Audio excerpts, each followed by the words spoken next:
नमस्कार दोस्तों, आपके अपने चैनल हमारे संस्कार में आपका बहुत बहुत स्वागत है।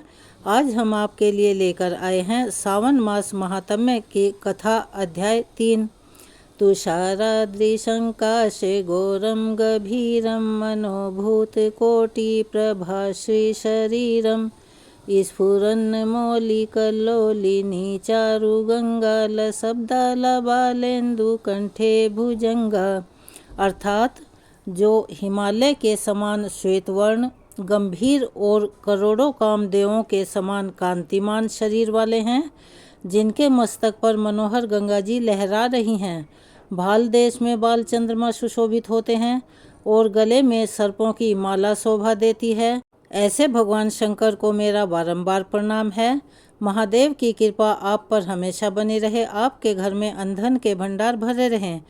अगर आप हमारे चैनल पर नए हैं और अभी तक आपने हमारे चैनल को सब्सक्राइब नहीं किया है तो आप सभी से हाथ जोड़कर निवेदन है कि प्लीज़ हमारे चैनल को सब्सक्राइब करें, वीडियो को लाइक करें, ज़्यादा से ज़्यादा शेयर करें ताकि इस कथा का लाभ और दूसरे लोगों को भी मिल सके, वो भी इसका श्रवण कर सकें।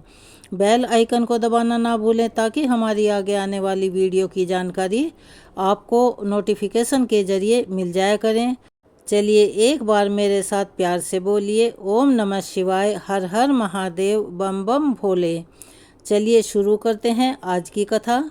भगवान शिव देवी पार्वती से कहते हैं कि हे देवी, अपने इस आदि स्वरूप को मैंने योग बल से जाना है और स्वयं इसका निरूपण किया है। यह सोमनाथ पूर्वाह्न काल में ऋग्वेद में स्थित होते हैं, मध्याह्न में यजुर्वेद के भीतर इनकी स्थिति होती है, अपराह्न काल में सामवेद में और संध्या के समय अथर्ववेद में ये विराजमान होते हैं।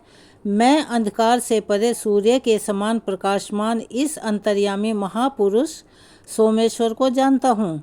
इनको ही जानकर मनुष्य कभी मृत्यु को प्राप्त नहीं होता है, अर्थात मुक्त हो जाता है। मनुष्यों की मुक्ति के लिए दूसरा कोई मार्ग नहीं है। हे पार्वती, इस प्रकार महामहिमाशाली सोमनाथ के महात्म्य का दिग्दर्शन मात्र मैंने कराया है। श्री सूत जी कह रहे हैं, महर्षि महादेवी पार्वती ने इस प्रकार प्रभास अक्षेत्र की महिमा सुनकर फिर से भगवान शंकर से पूछा, हे प्रभु, हे महादेव, हे सुरेश्वर, संपूर्ण ज्ञान से संपन्न आपको नमस्कार है। प्रभु, इस दिव्य लिंग का सोमेश्वर नाम किस समय हुआ? कृपा पूर्वक यह भी बताइए। तब भगवान शंकर कहने लगे, देवी, पूर्व काल में मैं ही स्पर्श लिंग स्वरूप से विद्यमान था। उस समय कोई भी मनुष्य यहाँ मुझे नहीं जानता था। जब प्रलय के बाद महाकल्प का आरंभ होता है और ब्रह्मा जी का भी लय होकर नूतन ब्रह्मा की सृष्टि होती है, उस समय मेरे इस दिव्य लिंग का नाम भी बदलकर दूसरा हो जाता है। अब तक 6 ब्रह्मा बदल गए हैं और यह 7वें ब्रह्मा चल रहे हैं। इस समय जो प्रजापति ब्रह्मा जी हैं, इनका नाम सतानंद है। देवेश्वरी, यह ब्रह्मा जब 8 वर्ष के हुए तब से लेकर मेरे इस लिंग का नाम सोमनाथ प्रसिद्ध हुआ है।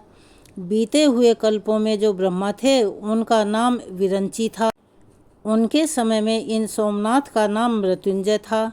इसके बाद दूसरे कल्प में जो दूसरे ब्रह्मा हुए वे पद्मभू नाम से विख्यात हुए। देवी, उनके समय में मेरे इस लिंग का नाम कालाग्नि रुद्र हुआ। तीसरे ब्रह्म की प्रसिद्धि स्वयंभू नाम से हुई। उस समय सोमनाथ का नाम अमृतेश था। चौथे ब्रह्मा परमेश नाम से विख्यात हुए। उस समय उनका नाम अनामयी था। 5वें ब्रह्मा शरत ज्येष्ठ नाम से विख्यात हुए। उस समय सोमेश्वर देव का नाम कृतिवास था। 6ठे ब्रह्मा का नाम हेमगर्भ था। उनके समय में सोमनाथ का नाम भैरवनाथ रखा गया। यह जो 7वें ब्रह्मा हैं, शतानंद कहलाते हैं। इस समय मेरे इस लिंग का नाम सोमनाथ प्रसिद्ध हुआ है। इसके बाद आने वाले कल्प में 8वें ब्रह्मा चतुर्मुख नाम से विख्यात होंगे। उस समय सोमेश्वर देव का नाम प्राणनाथ होगा। इस तरह जो जो ब्रह्मा बीत जाते हैं और प्रलय के बाद पुनः जो नए ब्रह्मा उत्पन्न होते हैं, उनकी 8 वर्ष की आयु होने तक सोमेश्वर देव का एक नाम रहता है। उसके बाद वह बदल जाता है। इस प्रकार देवी, संक्षेप में मैंने तुम्हें सोमनाथ के नाम बताए हैं। तब पार्वती देवी बोली, हे देवेश्वर, मनुष्य के ऊपर दया करने के लिए मैं भी आपके साथ बार बार प्रकट हुई हूँ। उस समय मेरे कौन कौन से नाम हुए हैं, कृपया यह भी बतलाइए। तब महादेव जी कहने लगे, आदि कल्प में तुम्हारा नाम जगन्माता था, दूसरे में जगत योनि, तीसरे में शांभवी, चौथे में विश्वरूपिणी, पांचवें में नंदिनी और छठे में गणाम्बिका, सातवें में तुम्हारा नाम विभूति हुआ। इसी प्रकार आठवें में शुभ्रू, नौवें में आनंदा, 10वें में वामलोचना, 11वें में वाराहरोहा, 12वें में सुमंगला महामाया, 14वें में अनंता, 15वें में भूतमाता, 16वें में उत्तमा और 17वें कल्प में तुम्हारा नाम पितृकल्पा प्रसिद्ध हुआ है। इसके बाद तुम दक्ष कन्या सती के नाम से प्रसिद्ध हुई। उस समय दक्ष द्वारा अपमानित होने से तुमने अपना शरीर त्याग दिया। इसके बाद वाराह कल्प आने पर पुनः हिमवान ने तुम्हारी आराधना करके तुम्हें पुत्री रूप में प्राप्त किया। इसके बाद अत्यंत दुष्कर और अद्भुत तपस्या करके तुमने मुझे पति रूप में पाया और पार्वती नाम से प्रसिद्ध हुई। सुमुखी, जब तक इस कल्प का अंत होगा तब तक मैं तुम्हारे साथ कैलाश पर्वत पर क्रीड़ा करूंगा। द्वापर में महिषासुर का वध करने के लिए तुम भगवान विष्णु के साथ कृष्ण पिंगला नाम से प्रकट हुई। तब से कात्यायनी और दुर्गा आदि विविध नामों से तुम 9 कोटि भेद के साथ वसुधा तल पर प्रकट हुई। सुंदरी, पूर्व काल में जो तुम्हारे कल्पानुसार नाम थे और जो भूत भविष्य और वर्तमान में तुम्हारे नाम थे और होंगे और हैं, वे सब मैंने बता दिए। उन्हें इसी प्रकार जानना चाहिए। सतानंद नाम से विख्यात जो यह ब्रह्मा जी हैं, उनके 8वें वर्ष में जो पहले मनु हुए थे और उस मनवंतर में जो प्रथम चंद्रमा थे, वे लक्ष्मी और कौस्तुभ मणि आदि के साथ समुद्र से प्रकट हुए। उन्होंने काल भैरव नाम से इस सोमेश्वर लिंग की आराधना की और बड़ी भारी तपस्या में संलग्न होकर 14 युग बिता दिए। सुंदरी, उनकी यह अद्भुत तपस्या देखकर मैं बहुत प्रसन्न हुआ और बोला कि चंद्रदेव वर मांगो। शुभे, तब उन्होंने अपने भक्ति भाव से मुझे संतुष्ट करके कहा कि प्रभु, यह ब्रह्मा जी जब तक रहें तब तक आपका नाम सोमनाथ के रूप में प्रसिद्ध रहे। मन मंत्र समाप्त होने पर जो कोई भी दूसरे चंद्रमा हों, उन सब के यह सोमनाथ जी कुल देवता हों। तब मैं तथास्तु कहकर फिर से उसी शिवलिंग में लीन हो गया। यह मैंने सोमनाथ के गुणों को संक्षेप में बताया है। समुद्र के रत्नों की तरह सोमेश्वर के गुणों का विस्तार भी अचिंत्य है। उनकी महिमा का चिंतन भक्तों की बुद्धि बढ़ाने वाला है। मद मोहित मूर्ख मनुष्य उनके स्वरूप को कभी नहीं जान पाते। देवी ने पूछा, भगवान, जिस तेजो में लिंग का ऐसा महात्म है, उसके इस अक्षेत्र में कहाँ पर स्थिति है? महादेव जी ने कहा, देवी सुनो, वज्रई नदी के पूर्व नय कुमति नदी तक 4 योजन चौड़ा और 5 योजन लंबा मेरा गर्भगृह है। इसको मैं कभी नहीं छोड़ता। पश्चिम दिशा में समुद्र के पास कतस्मग के आगे 100 धनुष दूरी पर मेरा महाप्रभावशाली स्वयंभूलिंग स्थित है। उसमें साक्षात परमेश्वर भगवान शंकर रूप में मैं निवास करता हूँ। इसी के बीच में सोमेश्वर के चारों ओर 14 भागों में 200 धनुष की गोलाकार कणिका है, जो मुझे बहुत प्रिय है। उसमें जो प्राणी निवास करते हैं, वे सभी पापों से शुद्ध होकर मेरे लोक में जाते हैं। जो मनुष्य सैकड़ों विघ्नों से घिरकर या बंध कर प्रतिज्ञा पूर्वक जीवन भर इस अक्षेत्र में निवास करता है, वह उस परम धाम में जाता है जहाँ जाकर कोई भी शोक नहीं करता। जो प्रभास अक्षेत्र में मरता है, वह यमलोक में नहीं जाता। भयंकर कलिकाल का आगमन जानकर मैंने यहाँ रक्षा के लिए विघ्नराज गणेश जी को स्थापित किया है। ब्रह्मघाती, पातकी, ब्राह्मण द्वेषी, शिव भक्तों की निंदा करने वाले, कृतघ्न, शठ, लोक शत्रु, क्रूरद्रोही, तीर्थों और मंदिरों के कंटक रूप तथा पाप परायण निंदित मनुष्य अगर इस अक्षेत्र में आकर अपने प्राण त्यागते हैं, तो वे 10,000 वर्षों तक दासी पुत्र होते हैं। उसके बाद ब्रह्म राक्षस होते हैं, फिर हीन योनि अथवा पक्षियों की योनियों में जन्म लेते हैं। इसीलिए पूरा प्रयास करके वहाँ कभी कोई पाप ना करें। अन्य स्थानों का पाप इस अक्षेत्र में आकर नष्ट हो जाता है, लेकिन यहाँ का किया हुआ पाप पिशाच योनि और नरक में डालने वाला होता है। जो मनुष्य अपने मन को एकाग्र और संयमित रखकर इंद्रियों को अपने वश में करके मेरा ध्यान करते हुए यहाँ शत्र रुद्र का जाप करते हैं, वे निसंदेह सिद्ध हो जाते हैं। अगर कोई मनुष्य उत्तम प्रभास क्षेत्र को जाए तो उसे ऐसा प्रयास करना चाहिए जिससे वह फिर वहाँ से बाहर ही ना जाए।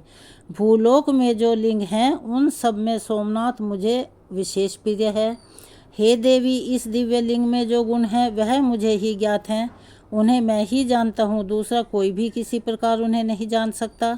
जिस समय ना ब्रह्मा थे, ना भूमि थी, ना सूर्य थे और ना यह संपूर्ण जगत ही था, उस समय ब्रह्मा जी के प्रलय काल में यह दिव्य लिंग भामिनी वृत्ति का आश्रय लेकर अर्थात भविष्य में मुझे यहीं पर प्रकट होना है, ऐसी भावना रखकर इस स्थान की रक्षा करता रहा।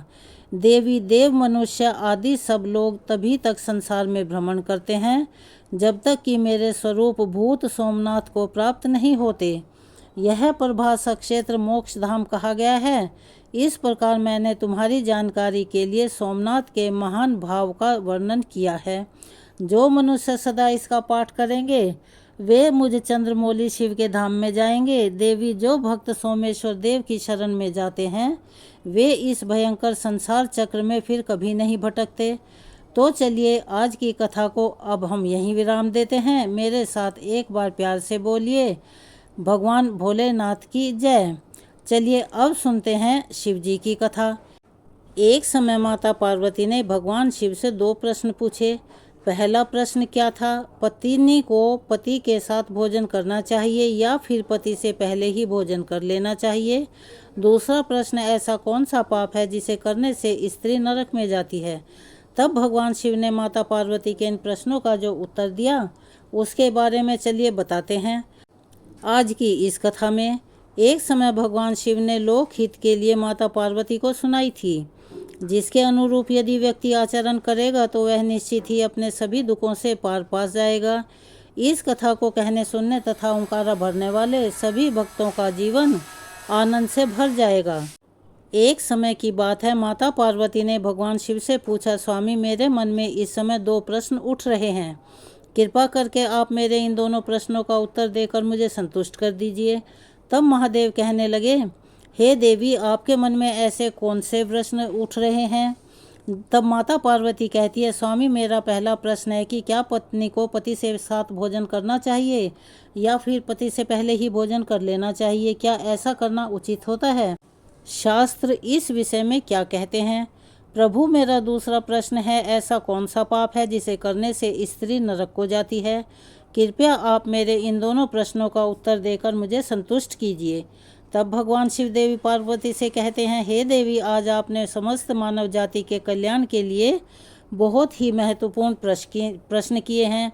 मैं आपके इन दोनों प्रश्नों का उत्तर एक बहुत ही प्राचीन और पवित्र कथा के माध्यम से दे रहा हूँ, जिसे सुनने से समस्त स्त्रियों और पुरुषों का कल्याण होगा। वे इस प्रकार का पाप अपने जीवन में कभी नहीं करेंगे। तब माता पार्वती भगवान शिव से बोली, स्वामी आप मुझे वह पवित्र कथा सुनाना आरंभ कीजिए। फिर भगवान शिव माता पार्वती को वह पवित्र और दुर्लभ कथा सुनाना शुरू करते हैं। भगवान शिव कहते हैं, देवी, प्राचीन समय की बात है, अयोध्या नगरी में राजा इक्ष्वाकु राज्य करते थे। वे बहुत बड़े धर्मात्मा थे। उनका विवाह काशी नरेश की पुत्री सुदेवा के साथ हुआ था। सुदेवा बहुत ही गुणवान, चरित्रवान और पतिव्रता स्त्री थी। महाराज इक्ष्वाकु ने अपने जीवन में अनेक यज्ञ तथा पुण्य के काम किए थे। उनकी नगरी के पास ही एक घना वन था। उस वन में जंगली भैंसा अपनी पत्नी और अपने बच्चों के साथ रहा करता था। उस वन में उस जंगली भैंसे का इतना आतंक था कि सभी लोग उससे डरते थे। उस भैंसे के डर से लोग उस वन के रास्ते में जाने से भी डरा करते थे। फिर जब यह बात एक बार राजा इक्ष्वाकु को पता चली तो उन्होंने उस जंगली भैंसे का शिकार करने का सोचा। फिर एक दिन महाराज इक्ष्वाकु अपनी पत्नी सुदेवा और कुछ सैनिकों को साथ लेकर उस वन में शिकार करने के लिए चले गए। राजा इक्ष्वाकु बहुत ही पराक्रमी राजा थे। उन्होंने कई बार राक्षसों तथा शेरों का वध किया था। इसीलिए वे उस भयंकर भैंसे से नगरवासियों की रक्षा करने के लिए वन में उस भैंसे का शिकार करने के लिए आ गए। जब उस भयंकर आकार वाले भैंसे ने महाराज इक्ष्वाकु को वन की तरफ आते हुए देखा, तब वह भैंसा अपनी पत्नी से कहने लगा, हे प्रिय, देखो, यह अयोध्या नगरी के चक्रवर्ती सम्राट इक्ष्वाकु हैं और यह इस वन में मेरा शिकार करने के लिए आ रहे हैं। उनके साथ ही बहुत से सैनिक और हथियार हैं और इसमें बिल्कुल भी संदेह नहीं है कि वे मुझ पर ही प्रहार करेंगे। महाराज तो बड़े पुण्यात्मा हैं, यह राजाओं के भी राजा हैं, सारा विश्व इनके अधीन है। हे प्रिय, मैं तुमको सबकी रक्षा करने के लिए अपना पराक्रम दिखाता हुआ महाराज के साथ युद्ध करूंगा। अगर युद्ध में मैंने इन सबको पराजित कर दिया तो तीनों लोकों में मेरा यश फैल जाएगा, और अगर मैं इनके हाथों मारा गया तो मुझे इस भैंसे की योनि से मुक्ति मिल जाएगी और मैं वैकुंठ लोक को चला जाऊंगा। मेरे पिछले जन्म के पाप के कारण ही मुझे भैंसे का जन्म प्राप्त हुआ है। हे प्रिय, तुम मेरा मोह छोड़कर अपने पुत्रों को लेकर दूसरे वन में चली जाओ। अब समय आ गया है कि मैं अपने पूर्व जन्म के पापों से मुक्त हो जाऊं। जब महाराज के नुकीले बाण मेरे शरीर को घायल कर देंगे तो एक एक बाण से मेरे पूर्व जन्म के सभी पाप नष्ट हो जाएंगे। भैंसे की बात सुनकर उसकी पत्नी कहने लगी, हे प्रिय, हमारे बच्चे आपके पराक्रम के कारण ही इस वन में निर्भय होकर विचरा करते हैं। आपके ही कारण इनको शेर, भालू आदि जंगली जानवरों से कोई भय नहीं है, क्योंकि आप ही हमारी रक्षा करते हैं और आपके इस भयानक रूप को देखकर ही कोई भी शिकारी हमारा शिकार करने के लिए इस वन में आने की गलती नहीं कर सकता। फिर अगर आपकी मृत्यु हो जाएगी तब मेरी और हमारे पुत्रों की रक्षा कौन करेगा? आपके बिना तो हम असहाय हो जाएंगे। पति के बिना मेरा क्या होगा? उत्तम स्वर्ण के गहने वस्त्र पहनकर भी कोई भी स्त्री पति के बिना शोभा नहीं पाती है। पति से ही स्त्री का सौंदर्य और शोभा प्राप्त होती है। हे प्रिय, आपके बिना तो मेरा जीवन भी नष्ट हो जाएगा और मैं आपके बगैर जीवित भी नहीं रह सकती। मैं सच कहती हूँ, आपके साथ अगर मुझे नरक में भी डाल दिया जाए तो भी मैं खुशी खुशी आपके साथ चली जाऊँगी। इसीलिए आप महाराज के सामने मत जाइए, आप भी हमारे साथ दूसरे वन को चलिए। हम सब वहीं एक साथ छिपकर रह लेंगे। आप जीवन की इच्छा छोड़कर अपनी पत्नी और पुत्रों को अकेला छोड़कर जा रहे हो, इसमें भला आपको क्या लाभ होगा? फिर वह भैंसा कहने लगा, प्रिय, तुम वीरों के धर्म को नहीं जानती, इसीलिए ऐसा कह रही हो। यदि शत्रु वीरों को युद्ध के लिए निमंत्रण देता है तो वीर पुरुष को कायरों की तरह ऐसे छिपकर कभी नहीं भागना चाहिए। ऐसे पुरुष को कई युगों के लिए कुंभीपाक नरक में डाल दिया जाता है। वीर पुरुष अगर शत्रु का सामना करता है और लड़ते हुए वीर गति को प्राप्त होता है तो उसे मृत्यु के बाद दिव्य लोकों की प्राप्ति होती है। आज महाराज इक्ष्वाकु मुझसे युद्ध करने के लिए आए हैं। वे हमारे अतिथि हैं और अतिथि का कभी भी अनादर नहीं करना चाहिए। अतिथि का अनादर साक्षात भगवान का अपमान होता है। इसीलिए उनके साथ युद्ध करना इस समय मेरा कर्तव्य है। तब भैंसे की पत्नी फिर से कहने लगी, हे प्रिय, ठीक है, यदि आप महाराज के साथ युद्ध करना चाहते हैं तो मैं भी आपके साथ रहकर आपकी रक्षा करूंगी। इतना कहकर उस भैंसे की पत्नी ने अपने पुत्रों को बुलाकर कहा, हे पुत्रों, आज युद्ध भूमि में महाराज इक्ष्वाकु आए हैं और उनसे युद्ध करने के लिए तुम्हारे पिताजी जा रहे हैं और मैं उनके साथ जा रही हूँ। इसीलिए तुम सभी दूसरे वन में जाकर छुप जाओ। महाराज इक्ष्वाकु बड़े सूरवीर हैं, वे इस युद्ध में हमारा संहार कर डालेंगे। इसीलिए तुम लोग यहाँ से भाग जाओ, अपने प्राण बचाओ। फिर उस भैंसे के छोटे छोटे बच्चे कहने लगे, माता, जो पुत्र अपने माता पिता को संकट में छोड़कर भाग जाते हैं वे महापापी होते हैं, उन्हें घोर नरक में डाला जाता है। इसीलिए हे माते, हम लोग आपको छोड़कर कहीं नहीं जाएंगे। फिर वह भैंसा, उसकी पत्नी और उसके बच्चे सभी मिलकर महाराज इक्ष्वाकु से युद्ध करने के लिए तैयार हो गए और युद्ध की भूमि की ओर निकल पड़े। तभी छोटे छोटे बच्चे अपने माता पिता के चारों ओर से रक्षा करने लगे। उधर महाराज इक्ष्वाकु अपनी सेना के साथ उसी जगह पर आ गए और अपने सामने खड़े भैंसों के झुंड को देखकर बड़े बड़े शूरवीर योद्धाओं को भैंसों का शिकार करने के लिए आगे भेजते हैं। वे सभी शूरवीर योद्धा हाथ में तलवार और भाले लेकर भैंसों पर आक्रमण करने लगे। फिर उन भैंसों और सैनिकों के बीच भीषण युद्ध हुआ। सभी एक दूसरे पर भीषण प्रहार करने लगते हैं। भैंसे अपने तीखे सींगों वाले और भालों से भैंसों को मारने लगते हैं। इस युद्ध में अनेकों भैंसे मारे गए, कितने ही घायल हो गए और महाराज के अनेकों सिपाही भी मारे गए। युद्ध के मैदान में अब केवल यह भैंसा और उसकी पत्नी और 3 पुत्र ही शेष बचे थे। अपने सभी पुत्रों को मरा हुआ देखकर भैंसे की पत्नी डर गई और अपने पति से कहने लगी, हे प्रिय, मुझे और इन बच्चों को लेकर यहाँ से जल्दी चलो, नहीं तो हमारा वंश नष्ट हो जाएगा। हम सभी अपने प्राण बचाकर यहाँ से भाग चलते हैं, नहीं तो महाराज हम सभी को मार डालेंगे। फिर भैंसा कहने लगा, हे प्रिय, 2 शेरों के बीच में एक भैंसा पानी पी सकता है, परंतु 2 भैंसों के बीच एक शेर पानी नहीं पी सकता। भैंसा जाति में ऐसा बल देखा जाता है, इसी कारण जंगली भैंसों से सभी भयभीत हो जाते हैं। प्रिय, अगर इस समय मैं मृत्यु के भय से भाग जाऊंगा तो मेरी भैंसे जाति की प्रसिद्धि नष्ट हो जाएगी। इसीलिए तुम हमारे बच्चों को लेकर यहाँ से चली जाओ और सुखपूर्वक अपना जीवन व्यतीत करो। यह सुनकर भैंसे की पत्नी कहने लगी, प्रिय, मैं आपसे बहुत प्रेम करती हूँ। आपने मेरी रक्षा करके मेरे मन को जीत लिया है। आपसे मेरा मोह कभी नहीं छूटेगा। इसीलिए मैं अपने पुत्रों के साथ आपके सामने ही प्राण त्याग दूंगी, किंतु आपको अकेला छोड़कर नहीं जाऊंगी। फिर वह भैंसा और उसकी पत्नी दोनों ही महाराज इक्ष्वाकु से युद्ध करने के लिए आगे आए। वह भैंसा भयंकर गर्जना करता हुआ महाराज को युद्ध के लिए ललकारता है। वह भैंसा उनके सामने आए बड़े बड़े वीर योद्धाओं को अपने नुकीले सींगों से तिनके की तरह उठाकर फेंक देता है। अपने सैनिकों को मरता हुआ देखकर महाराज को भी क्रोध आ जाता है और फिर वे अपना धनुष उठाकर उस भैंसे पर बड़ी ही तेज गति से बाण चलाते हैं। बाण जाकर सीधा उस भैंसे के शरीर में घुस जाता है और वह भैंसा जमीन पर गिर जाता है। फिर महाराज उस पर प्रहार करते हैं और उस भैंसे को मार डालते हैं। तब महाराज के सैनिक भाले लेकर उस भैंसे की पत्नी को मारने के लिए उसकी ओर जाने लगते हैं। भैंसे की पत्नी अपने बच्चों के सामने खड़ी हो जाती है और बच्चों से कहती है, बच्चों, जब तक मैं यहाँ पर खड़ी हूँ तुम यहाँ से भाग जाओ। फिर भैंसे का बड़ा बेटा कहने लगा, हे माते, अपने प्राणों के भय से मैं आपको मरने के लिए छोड़कर कैसे भाग जाऊँ? अगर मैं ऐसा करूँ तो मुझ पर धिक्कार है। मैं युद्ध में शत्रु को परास्त करूंगा। तुम अपने बाकी पुत्रों को लेकर यहाँ से चली जाओ। लेकिन उसकी माँ ने कहा, हे पुत्र, मैं तुझे अकेला छोड़कर कैसे चली जाऊं? जब तक राजा के सैनिक उन भैंसों के पास आ गए और उन पर प्रहार करने लगे। भैंसे का बड़ा बेटा युद्ध करता हुआ अनेक सैनिकों को मार गिराता है। तब महाराज आगे बढ़कर उस भैंसे के बड़े बेटे को भी मार गिराते हैं। अपने पुत्र को इस प्रकार मरा हुआ देखकर भैंसे की पत्नी को अत्यंत क्रोध आ गया और फिर वह अपने नुकीले सींग से राजा पर प्रहार करने लगी। उसने भी अनेक सैनिकों को मार डाला। इस घटना को महारानी सुदेवा देख रही थी। तब वह राजा से कहने लगी, स्वामी, उस भैंसे की पत्नी आपके सैनिकों को मार रही है, आप आगे जाकर उसका वध क्यों नहीं कर देते? महाराज कहते हैं, हे प्रिय, यह एक स्त्री है और मेरा यह वचन है कि मैं स्त्री का वध नहीं करूँगा। स्त्री का वध करने से महापाप लगता है, इसीलिए मैं उसे नहीं मार सकता। इतना कहकर महाराज इक्ष्वाकु चुप हो गए। फिर महाराज की सेना में राघव नाम का एक सैनिक था। उसने उस भैंसे की पत्नी पर प्रहार कर दिया और उसे जमीन पर गिरा दिया।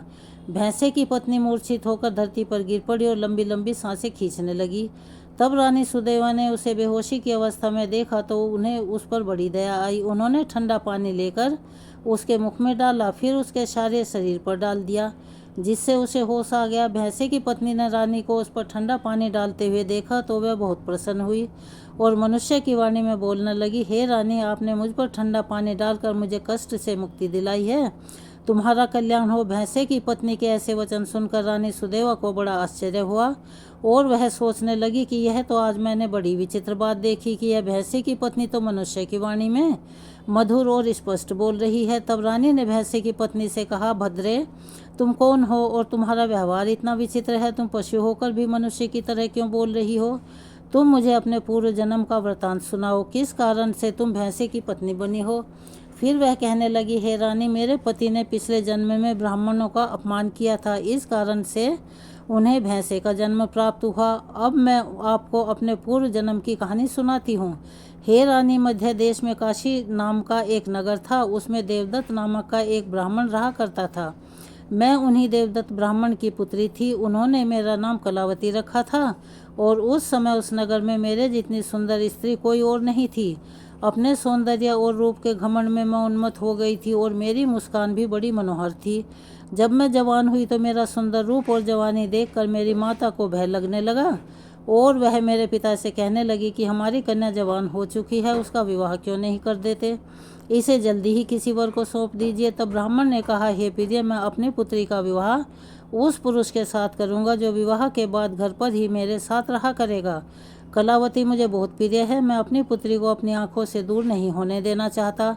फिर एक दिन गंगाधर नाम का एक जवान ब्राह्मण हमारे द्वार पर आया। मेरे पिता उसके ज्ञान और सौंदर्य को देखकर बहुत प्रसन्न हुए। उसने मुझे विवाह करने के लिए पूछ लिया। फिर मेरे पिता ने गंगाधर से मेरा विवाह करवा दिया और वह हमारे साथ हमारे घर पर ही रहने लगे। परंतु मैं तो अपने माता पिता के लाड प्यार में बिगड़ चुकी थी, अपना विवेक और शक्ति खो चुकी थी। मैंने अपने पति की कभी सेवा नहीं की, कभी उनके चरण स्पर्श नहीं किए। मैं सदा उन्हें क्रूर दृष्टि से देखती थी, उनका अपमान किया करती थी, उन्हें नाम लेकर पुकारती थी और उनके भोजन करने से पहले ही भोजन भी कर लेती थी। मैं अपनी मर्जी से इधर उधर घूमती थी और बात बात पर अपने पति का अपमान करती थी। मैंने उनके साथ कभी सहवास भी नहीं किया, उन्हें मेरे शरीर को कभी हाथ भी नहीं लगाने दिया। गंगाधर बहुत ही शांत स्वभाव के थे। उन्होंने मुझे बहुत दिनों तक सहन किया। फिर एक दिन वे अत्यंत दुखी होकर मुझसे छोड़कर चले गए और मेरे पति के जाते ही फिर मेरे पिता बहुत दुखी होकर मेरी माता से कहने लगे, हे प्रिय, हमारे दामाद हमारी बेटी को छोड़कर चले गए हैं। यह हमारी बेटी ही पापिन है। दामाद तो विद्वान थे, मैं नहीं जानता था कि हमारी पुत्री कलावती दुष्ट और कुलनाशिनी होगी। फिर मेरी माँ ने भी कहा, स्वामी, हमारी पुत्री तो आपके ही लाड प्यार में बिगड़ गई है, इसे सही राह पर लाने के लिए अब आपको ही कुछ करना होगा। पिता के घर में रहने वाली कन्या दुराचारी बन जाती है, इसीलिए कन्या को कभी भी घर पर नहीं रखना चाहिए, उसे समय रहते उसके पति के पास ही रखना चाहिए। आप इस त्याग करके अब इसे इसके पति के पास भेज दीजिए। इस प्रकार से माता के वचन सुनकर मेरे पिता बहुत क्रोधित हुए और मुझे कहने लगे, अरे पापिनी, हमारे कुल में कलंक लगाने वाली दुराचारी, तेरे ही कारण से गंगाधर हम सबको छोड़कर चले गए। इसीलिए तेरा पति जहाँ भी है तू भी वहीं पर चली जा, या फिर तुझे जो जगह अच्छी लगे तू वहाँ पर चली जा।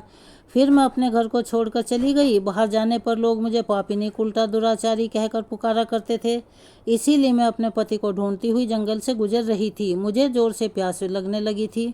फिर थोड़ी आगे चली तो मुझे कुटिया दिखाई दी। वहां जाकर मैंने पीने के लिए पानी मांगा। उस कुटिया में रहने वाली मेनका नाम की एक स्त्री ने मुझे देखकर अपने पति से कहा, हे स्वामी, द्वार पर एक स्त्री पानी मांग रही है। फिर मेनका का पति वही गंगाधर था जिन्होंने मेरा त्याग किया था। मुझे देखकर उन्होंने मुझे पहचान लिया और अपनी पत्नी से कहने लगे, प्रिय, यह मेरी पहली पत्नी कलावती है जो मुझे बहुत प्रिय थी। इसके लिए तुम इसका आदर सत्कार करो और इसे अपने घर में रहने का स्थान दो। तब मेनका अपने पति की आज्ञा का पालन करती हुई मुझे घर के अंदर बुलाकर ले गई और मुझे पानी पिलाया। फिर उसी क्षण अचानक हृदयाघात से मेरी मृत्यु हो गई और यमदूत उठाकर मुझे पुरी में ले गए। वहाँ पर चित्रगुप्त ने मेरा लेखा जोखा देखा और यमदूतों से कहा, हे दूतों, इस पापिनी स्त्री ने अपने पति का बहुत अपमान किया है। यह पति से पहले ही भोजन कर लेती थी, अपने पति का नाम लेकर पुकारती थी और उससे घर पर काम करवाती थी। इसीलिए इस पापिन को ले जाकर नरक में डाल दो। तब यमदूत मुझे नरक में ले गए। उन्होंने मुझे जलते हुए अंगारों में डाल दिया और लोहे का जलता हुआ पुरुष बनाकर मुझे उससे आलिंगन करवाया। वहाँ मुझे नरक में अनेक वर्षों तक कष्ट भोगने पड़े। फिर नरक की सजा भुगतने के बाद यमराज ने मुझे भैंसे के जन्म में डाल दिया और फिर वह भैंस बोली, हे रानी, इस प्रकार से मैंने आपको अपने पूर्व जन्म का सारा वृतांत सुना दिया।